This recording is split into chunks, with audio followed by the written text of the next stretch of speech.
Climbing from start to finish, although neither start nor finish is in France. The race begins in Spain, ends in Andorra, and features 1 second, 3 first and 1 super category climb. The 2,240-metre ascent of Andorra Arcalis is the first mountaintop finish of this year's race. With 85 points on offer, it's the biggest day of the race for the polka dot jersey and a huge one for the general classification. Now, on the first climb of the day, Contador went on the attack and Alejandro Valverde went with him, the pair of them trying to get across to a large breakaway group that was already up the road. That didn't last long though, as Team Sky pulled them back, and not long after that we saw this. And Contador's pulling off. Yeah, he has. Yep, That's it. Is that the moment at which Alberto Contador abandons the Tour de France? It looks very much like it will be. The bike is going to be placed on the roof rack, and Alberto Contador is going to take a seat in the car. That's it. It's over. He's been struggling all the way through the first week of racing. A wave goodbye to the cameras. He was on the attack today. It didn't work. And in Spain, where he wanted to shine, where he wanted to show that he was back to his very best, he's come to the end of his Tour de France. And he wasn't the only one. No one quite as high profile, but Cedric Pinault and Mathieu Ladanius of FDJ also abandoned early in the stage, as did Dimension Data's Mark Renshaw, so Mark Cavendish is a lead-out man down. Well, Tom Dumoulin now, Phil, is starting to stretch out his lead again. 32 seconds as we start to pull back there. You see, there is no real organisation in this group. All of these guys, they want to be in a position to win the stage, but they don't want to help anybody else. As we start to see, there's the big Colombian flags over on the left-hand side. That's not for this group, although winner Anacona is in there, but a little bit further back. Here we go. That was 10k to go, Paul, and we've just hit the climb. Yep, climb goes up to 7,350 feet. 7.2% is the gradient average, but again, as a little bit further up, as we see Nicolas Adé goodbye. Well, it's goodbye to the front of the race here this afternoon, as he's about to get picked up by the contenders here. All of the contenders so far are in this group, and I'm convinced, Phil, we're going to have a showdown. Sky have been doing a lot of pacemaking, but always sitting there right on the wheel of Chris Froome, as if to psychologically say to Froome, hey, I'm here, you haven't got rid of me, and I'm going to have a little bit of a dig with you later on, because there is the face there of the man who wants to win the Tour de France this year, Nairo Quintana. Well, a group behind is also now on to the climb as well. They're chasing one man. Jens Voigt, A, are they going to get the winner from this group? And B, what's going to happen in that main field, Jens? Well, until like more or less 1 minute ago, I was sure they're going to get caught. But now they extended their lead to 9 minutes. Maybe I overestimated the desire to win of Team Movistar. They should start moving more or less right now in order to make time and get Team Sky in difficulty. But maybe they don't dare to attack. I still think there's a chance they get caught, because a tired rider alone in the front loses about 1 minute per kilometer to a chasing group of climbers or chasing group of GC contenders. Tom doing a pretty good job here now, because he's almost stretched out to the 1 minute margin, and there is no more firepower left in that group. All of a sudden they've been psychologically slapped in the face by Tom Dumoulin. That's Rui Costa, Danny Navarro in the red jersey, Matthias Frank, Thibaut Pinot getting out of the saddle there in the red, white and blue. Rafael Majka in the polka dot, George Bennett second from the back of this group, and still two very strong riders in the group from Movistar. That's winner Anacona, and the other rider in there is Jesus Gerardo. Rui Costa just doesn't even attack now. He's starting just to apply some extra pressure onto his pedals, and he's opening up a gap over everybody else, and he needs to react right now if he wants to dream about winning the stage in his adopted home country of Andorra. Dumoulin looking very concentrated. This guy really is quality when you look at the way he rides, as we start to see riders now getting picked up. Another rider from the leading breakaway slipping back now, and that's Tony Galopin, who was in the group with his team mate a little while earlier on, Thomas de Gent. And in fact, Rui Costa, now you can start to see the dampness. There's a little bit of rain starting to come through here as well on the finishing line, but you can see the dampness starting to appear on the road. Purito, as we go through the town of El Serrat. Purito is the nickname for Joaquim Rodriguez, who was looking for a victory on today's stage. But unfortunately, I don't think anybody expected such a quality group of 20 riders to get clear over the first climb of the day. Dumoulin. 25 years of age. It was so sad last year when the Tour de France prologue was in Holland. He thought he had a very good chance of winning the opening prologue. That was won by Rowan Dennis, who, just by the way, if you're looking for another rider who lives here in Andorra, so does Dennis. Well, we're just getting a dusting of rain on the road now from the leaders, and the rest will climb into it. Dumoulin has thrown down the gauntlet. It is going to be tough. Oh, there's a spectator just fell over on the left-hand side of the road there. I don't know what happened at all there. This just goes to show how dangerous it is sometimes when people get involved in the race. Well, I hope he's okay, but that indicates that with the rain just hitting the road, how slippery that road is now.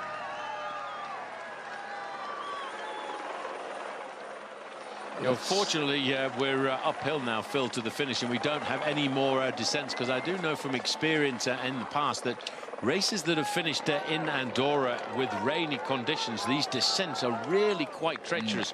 Luckily for the riders, it's all uphill. Just have a look at this one more time. There's a rider coming around there. Oh, no, he was hit. Yeah, he was hit by the rider. George Bennett, I think. George Bennett looked over his shoulder, but you know, why do you step out on a blind corner when the race is going past? You have to wonder. That was George Bennett that struck the spectator there. Let's hope he's okay. Well, he is. There he is. He's got himself... Not George, the spectator. Sorry. Yeah. Well, he went down pretty hard, that's for sure. He did. But anyway, Bennett looks okay, and he's 5th in line here. This is becoming... It was 10 riders. We've got one up the road. This is a select group of 6 chasing.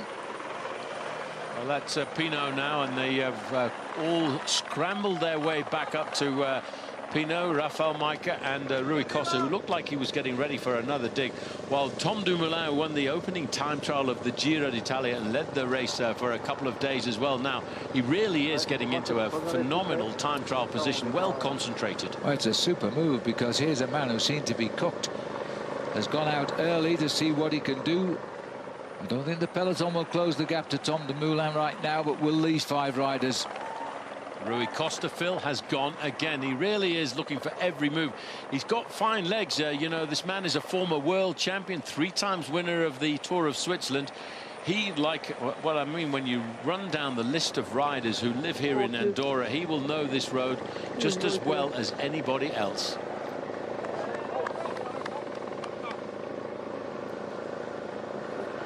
Well, if Tom Dumoulin really is tired, he's going to struggle in the last few kilometres of this day stage. But we'll see how he makes out. They still haven't let him go out of their sight yet. He's 2 times, he's won in Superbest, and he's won in Gap, and he's won on the Grand de Bernard. Rui Costa, he's a mountain climb winner, and now he's coming out after Dumoulin. Still keep waiting for the move to come. What a survival ride by the world champion there, number 32, Peter Sagan. Now, he's really climbed up in the points competition as well, because he's now, Phil, just sitting 7 points behind Mark Cavendish in that competition. In fact, with his 20 points that he got himself in Andorra La Vella, he overtook Marcel Kittel. And remember today, the Australian from Bathurst in New South Wales, Mark Renshaw, abandoned the race today, and he's the lead-out man for Mark Cavendish, which led us to speculate that maybe Cavendish himself is preparing to leave the Tour de France and prepare for the Olympic Games, but not while he wears the green jersey. Today he'll be okay. He'll get home in time to have the rest day in Andorra before we start heading towards Revel on the day after, on Tuesday. At the back is Peter Sagan, but that tells me, Paul, the pressure's not on in that back group. No, it certainly isn't. In fact, they've stretched it out to 9.5 minutes, although they are riding along pretty rapidly at around about 30 kilometres now. Tom Dumoulin is, in fact, stretching his lead over the chasers, because he's almost got it to that 1 minute margin. I think he will start to feel more comfortable once he gets that information fed up to him by the team car. And you can see the red car there of the referees has come into the gap, and they've also allowed the team car of Giant Alpecin to come up to ride alongside and behind their leader here on the road. Well, at this moment in time, Tom Dumoulin is pushing it up to 1 minute over Rui Costa, a little bit more over the chasers. It's beginning to take on a look of a winner here, Tom Dumoulin. He's a very popular ride back home in the Netherlands. He's only, I don't think he's ever won a stage of the Tour de France. He hasn't. This is his 4th Tour de France. Yeah, but he was hoping last year, if you remember, to be the big favourite to win the opening prologue, or the opening time trial, really, when the time trial was in Utrecht. But unfortunately for him, there was a very fast Australian by the name of Rowan Dennis who put everybody to rights with an extremely fast and powerful opening win on day one.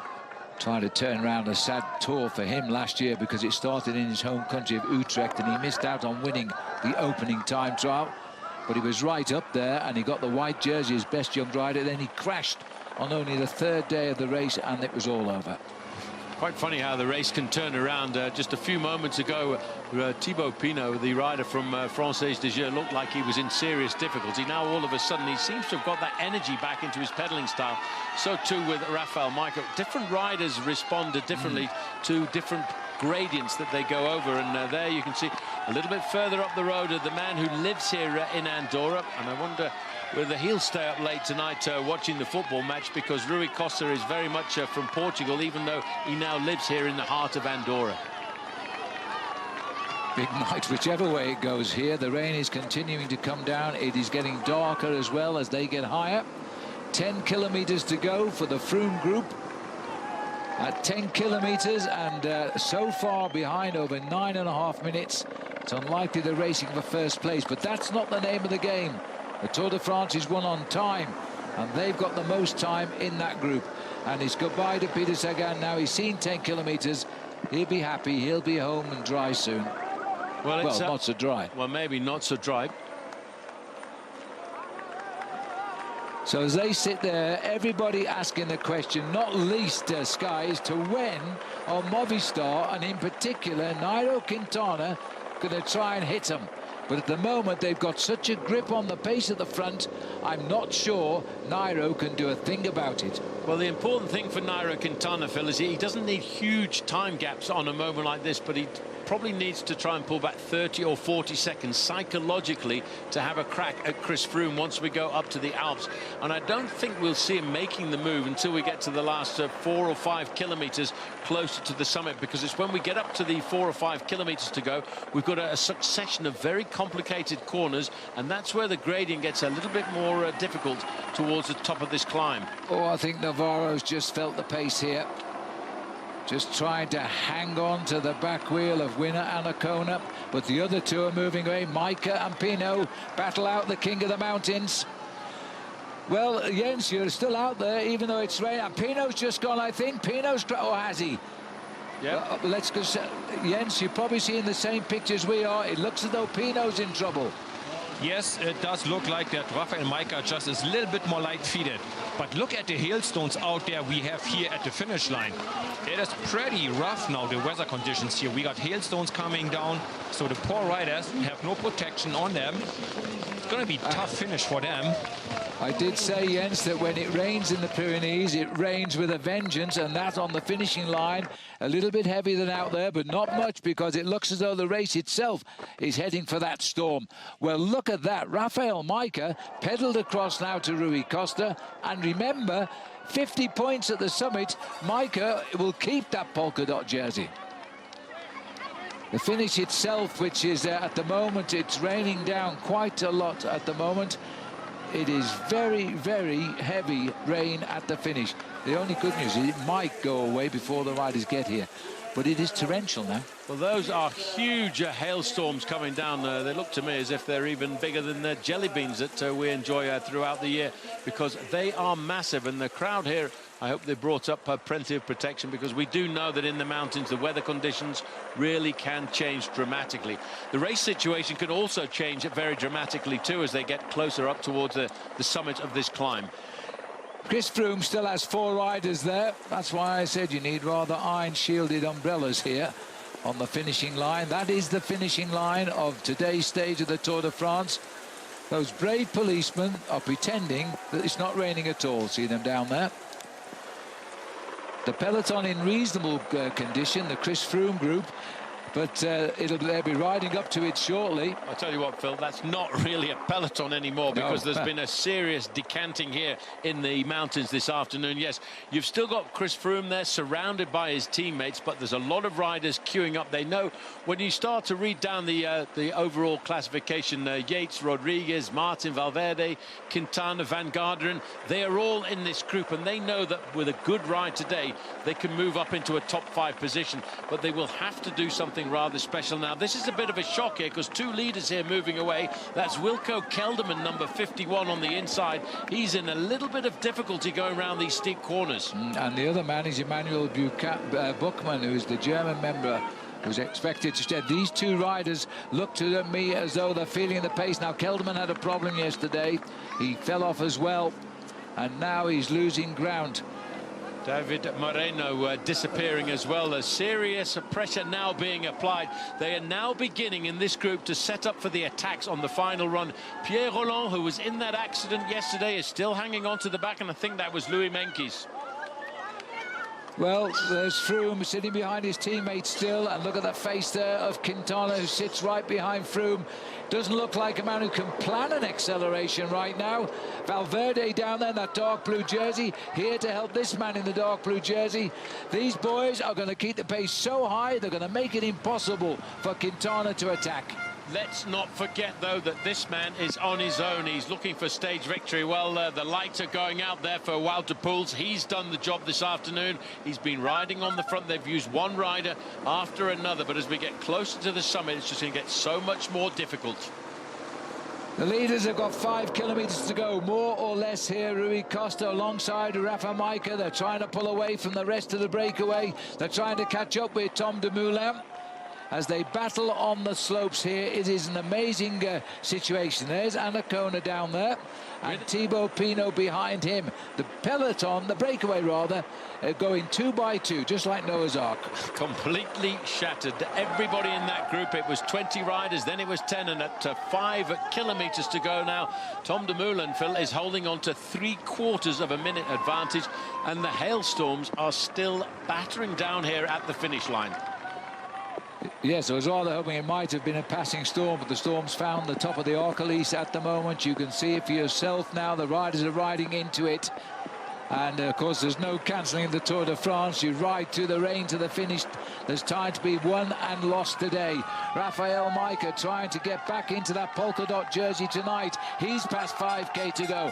Costa following. Little acceleration by Anacona. Pinot hanging on there because he wants the polka dot. Well, that's what he has to do. He's had an up-and-down ride. Every time there's been accelerations, he seemed to have been in a little bit of difficulty. Then he's recovered and pulled himself back into the race. He's currently sitting in 4th and 5th position on the road. We've got the lone leader still off the front, Tom Dumoulin, chased by Rui Costa, and the rider who managed to come across to Costa there has done a phenomenal job to get up with him.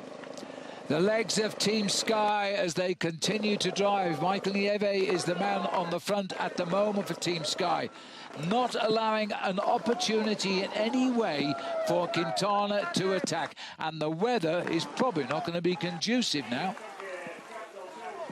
Sorry about our pictures. It's probably the rain getting into us now.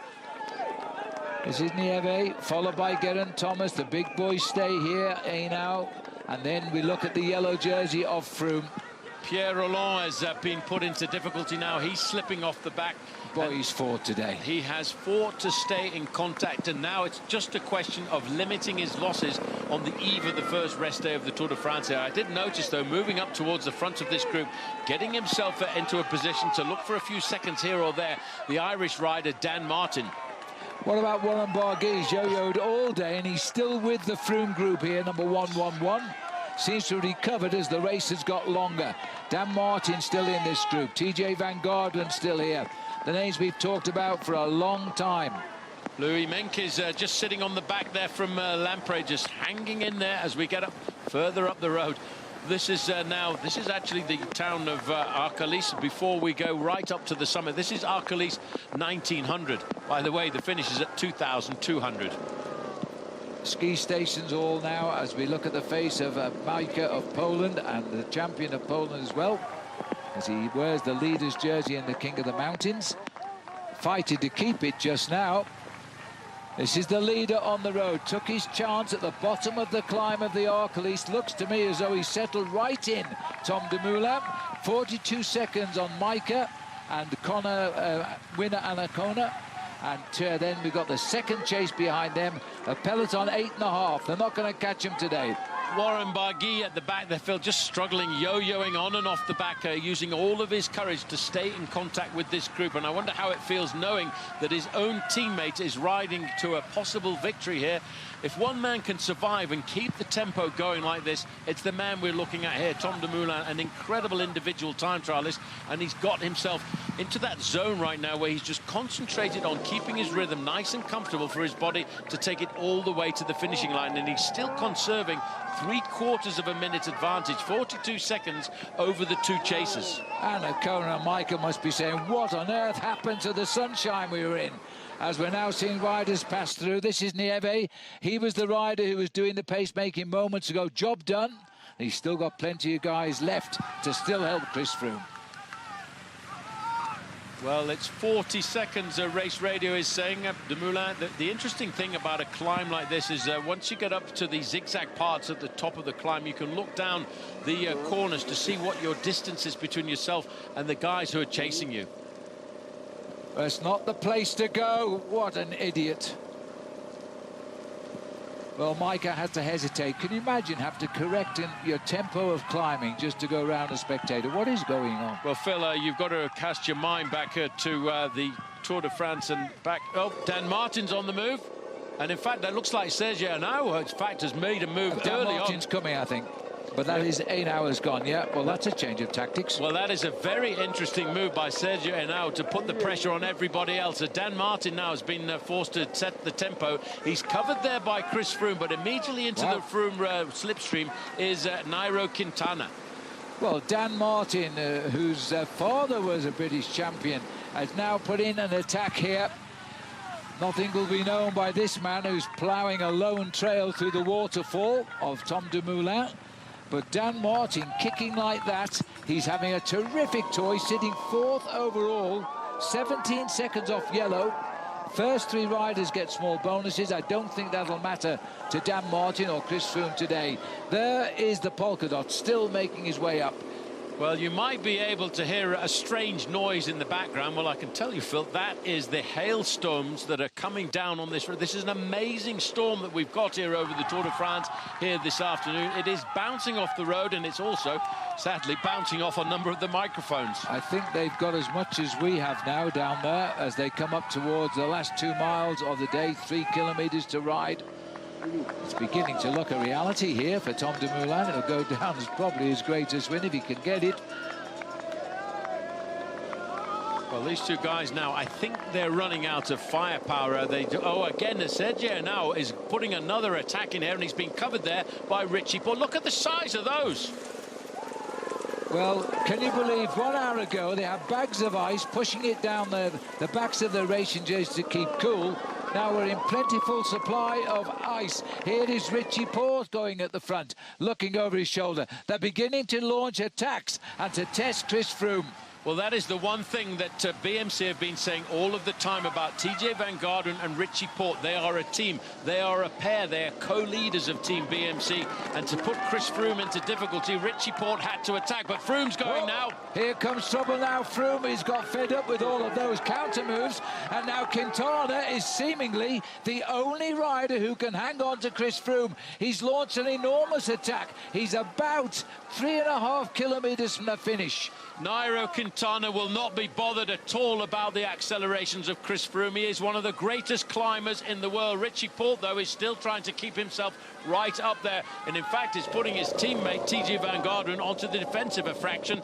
These two men have finished 1st and 2nd in the Tour de France before, but just wait, Phil, to see whether or not Nairo Quintana has got that explosive acceleration. A little nod of the head there from Quintana, but I'm sure he's waiting for the moment to launch an attack.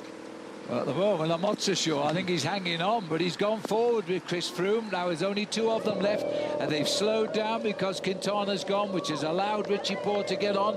Porte's taken that corner tight, and I think he may have attacked there. The camera's missed him on the right, and there he is. So Porte's trying again, and here comes Dan Martin.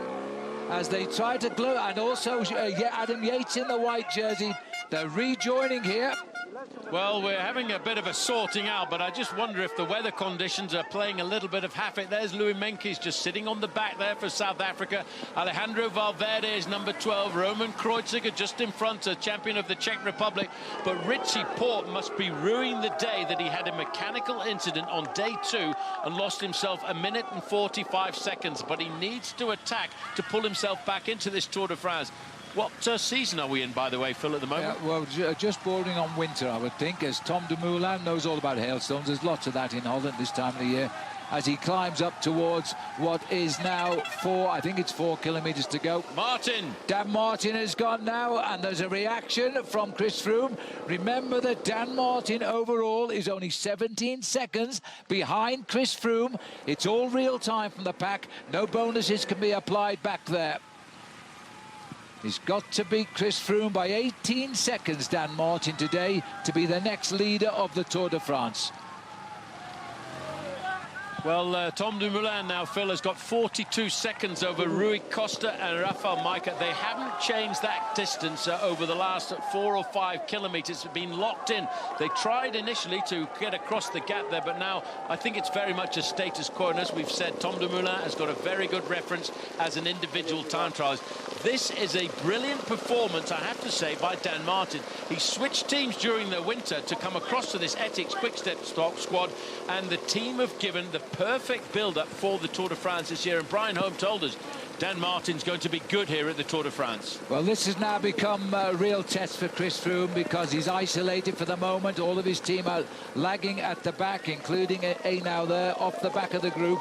As we're now looking, Martin's gone again. I've never seen Dan Martin ride like this. Superb attacking riding by the Irishman. And Chris Froome just digs deep and hangs in till Martin desists. I'm just thinking, Phil, back to the weather conditions in the Tour of Switzerland just about 2 weeks before the start of the Tour de France. One man who did not enjoy the weather conditions was TJ Van Garderen. In fact, he lost an awful lot of time on a very difficult mountain. Well, as everybody knows, it always rains on the west side of Tasmania, and that's where Richie Porte comes from, so he's used to this now. Chris Froome looks for him, marks him. Quintana has done absolutely nothing so far except follow Chris Froome. Well, Adam Yates has actually come across the gap there in the white jersey. He's in 2nd position overall at the start of that, but Richie Froome just looks so comfortable. Richie Porte, Richie Porte, but we'll go with Richie Froome. Why not? I once saw a headline Phil Sherwin, so what does it matter? We're looking now at Chris Froome on the front. Adam Yates is trying to consolidate the lead in that white jersey. Remember, he has a very scant lead over the number 2 in that competition, Louis Meintjes. This is Fabio Aru here, and trying to be coaxed along a little bit too at the moment by his team captain Nibali. Nibali tried yesterday and failed.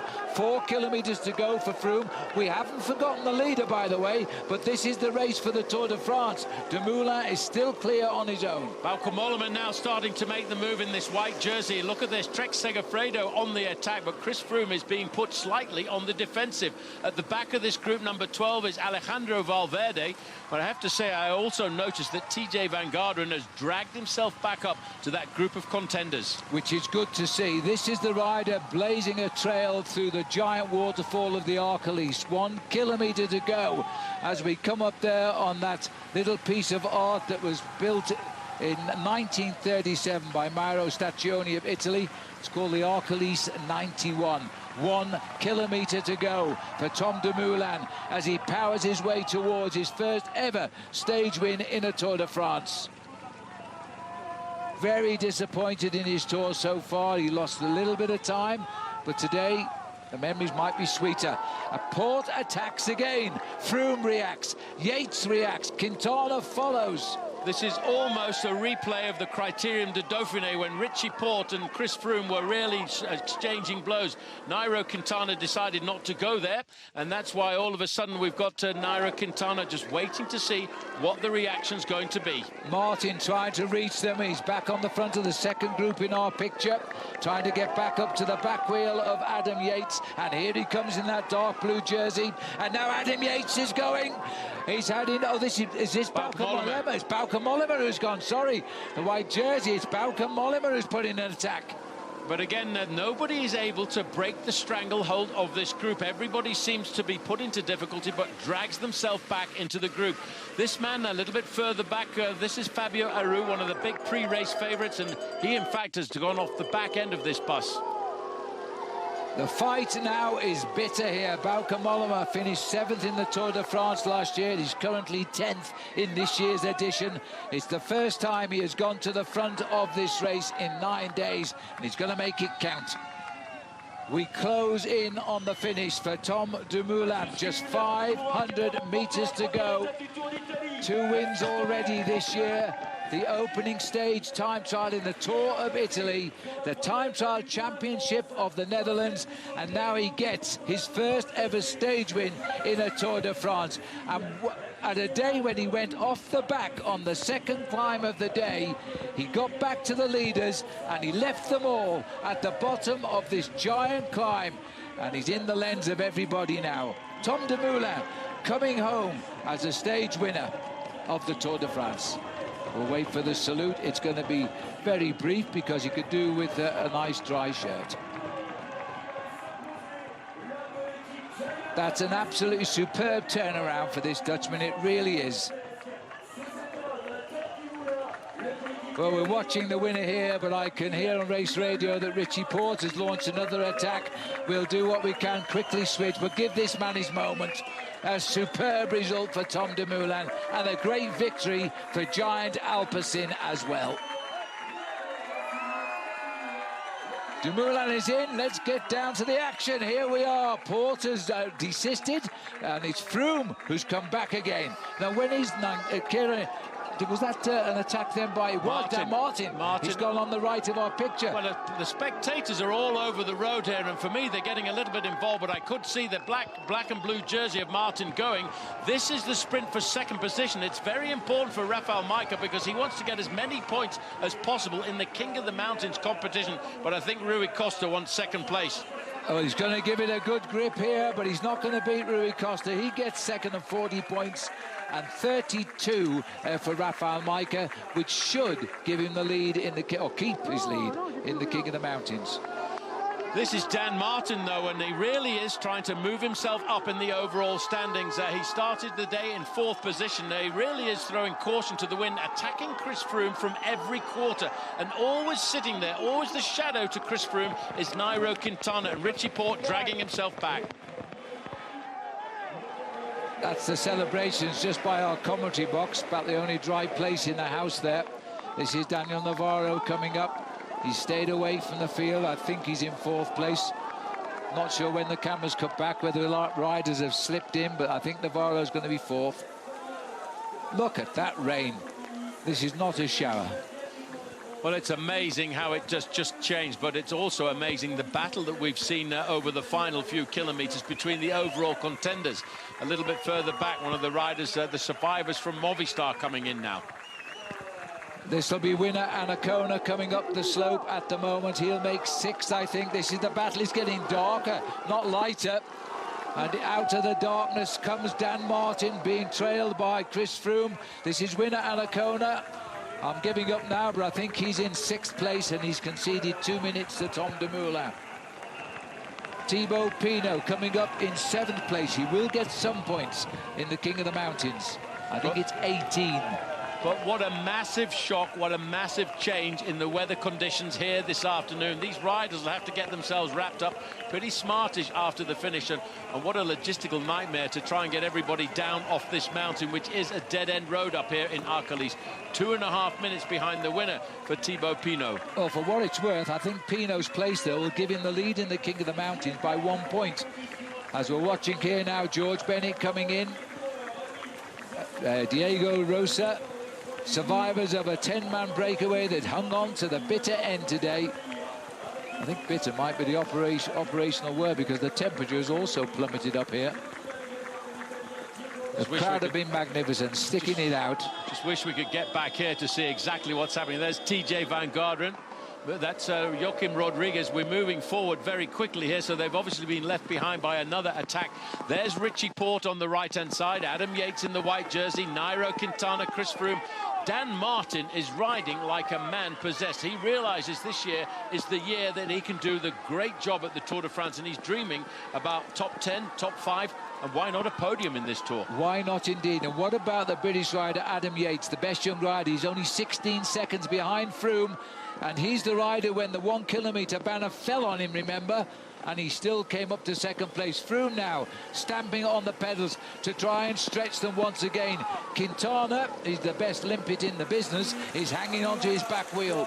This is Matthias Frank coming in. He was in the 10-man surviving group, but they're having a very bitter battle here as Martin was put under pressure with Adam Yates there by that attack coming from Chris Froome. Great riding by Martin. He's come straight back into the action as soon as the pace has eased there. That's Bauke Mollema, number 61, trying to get back into the race. The Sky rider Sergio Henao. 1 kilometre to go. They're locked together, 3 of them. Porte looks over his shoulder. Froome, 4 of them now as they come round to the real 1 kilometre banner. Well, Richie Porte really has done a phenomenal job, but so too is number 184, Dan Martin. They're pulling up 1 or 2 of these survivors there, Phil, of that early breakaway group now. And will they see one last little move coming from Nairo Quintana in 3rd position? He doesn't appear to be in any difficulty at all. And it's this last little acceleration up towards the finishing line where he might be able to pull just a few seconds back. He's 23 seconds behind Chris Froome at the start of the day. This race will go into the rest day split by seconds. 34 seconds covered, 12 riders in the Tour de France, and it's not going to be far off being the same tonight. As they kick again, Dan Martin hesitates just to the left of our camera. It's Froome doing the damage. He really is riding like a determined man today from Tasmania. Best I've ever seen Richie Porte ride. He's attacking and not following today. He used to be in the right-hand wingman of Chris Froome, the rider on his back mill. They are very close friends, by the way. When Chris goes to Tasmania, he stays with Richie Porte, but there's no friendship today. They're on rival teams, and Porte is trying to hurt him. Martin struggling now to get onto the back wheel here of Jesus Herrera, and then Quintana. In front of Quintana is Yates, and then comes Porte on the front. But look at the faces of these men of the mountains here this afternoon. I don't know whether anybody's got anything left now, Phil. They're inside of the last 500 metres, but it does bode well for when this race goes up towards the Pyrenees. We can see now that nobody's afraid of Chris Froome. Everyone is prepared to go out onto the attack. I think the skirt stiff of Chris Froome right now as he comes up here. He's never looked as though he's been challenged today.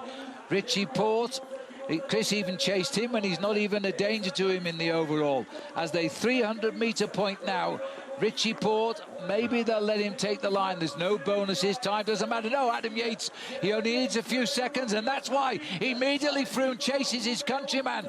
2 English riders, 1st and 2nd in the Tour de France, fighting out a personal battle to the line now. Adam Yates is looking for a high finish, but no time gain at the moment because Chris Froome is locked right in on that wheel. So too Quintana. The others might lose a second as they hit the line. Now we still haven't got TJ Van Garderen home. He will lose time. Well, he's not in this next group. That is Rodriguez, Henao, Roman Bardet, Bauke Mollema, and on the right-hand side there is Louis Menkes of South Africa. But I just have to wonder, Phil, where is TJ Van Garderen? Well, there's a chance too. There's TJ in the distance. Louis Menkes is climbing, I think, a couple of places overall tonight as well, a youngster. Here comes TJ, gritting his teeth, every second counting in this Tour de France at the moment. Kreuziger also will lose ground behind TJ today. So he comes in, I can't give you his time gap. There's Kreuziger as well, and Valverde just behind him. This is Sergio Henao.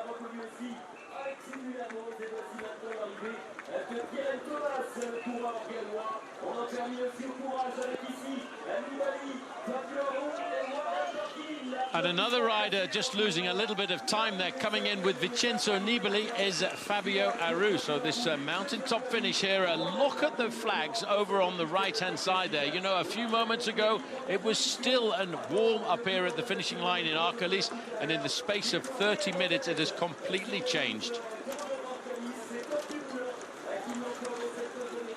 Well, that's going to jumble the top end of the overall standings just a little bit, but it has go to show that Chris Froome has been out on the defensive. Here's confirmation of the stage.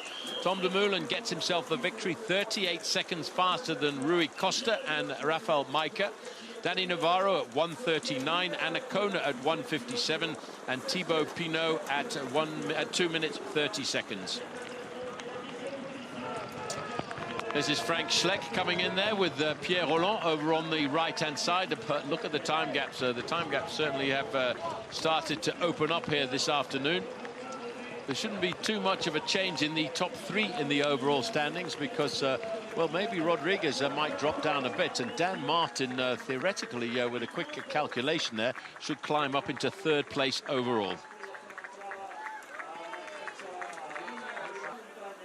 The giant Alpecin rider at the front of the race had no company and didn't want any. Tom Dumoulin timed his attack perfectly and soloed to a brilliant stage win. He was hugging anyone within range as soon as he crossed the line, though, at least anyone who looked drier than he was.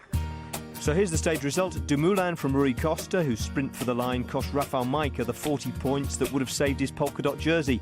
As it was, he picked up 32 for third, and Thibaut Pinot's 20 for sixth place were enough to make him the mountain's leader by 3 points. Adam Yates led home the big names, with the two biggest right behind him, Froome and Quintana. Richie Porte and Dan Martin were a couple of seconds further back. TJ Van Garderen conceded 38 seconds to Froome, 36 to his teammate Porte, and Fabio Aru lost a minute exactly to the yellow jersey. Well, we saw Tom Dumoulin's climbing ability in the Vuelta last year, which he nearly won. The first time trial was thought to be his big objective here. It may still be an objective, but it's been dwarfed by the scale of his first Tour de France stage win. Incredible win, the biggest win of my career, I guess. It's just incredible. I had a very difficult first week actually, and decided to take some gas back. I needed to. I was feeling a little bit tired, and I said to the team, I want to attack if I feel better again. And I felt good today, as you can see, and I'm very, very happy. After Dumoulin, Adam Yates was a candidate for second happiest rider of the day, extending his lead in the white jersey by a few seconds and leading home the best two climbers in the world on the Tour's big stage in the Pyrenees. He remains 16 seconds behind Chris Froome. Dan Martin loses a couple of seconds but moves up to third as Joaquim Rodriguez slips back to fifth behind Nairo Quintana. TJ Van Garderen is now a minute and 1 second down.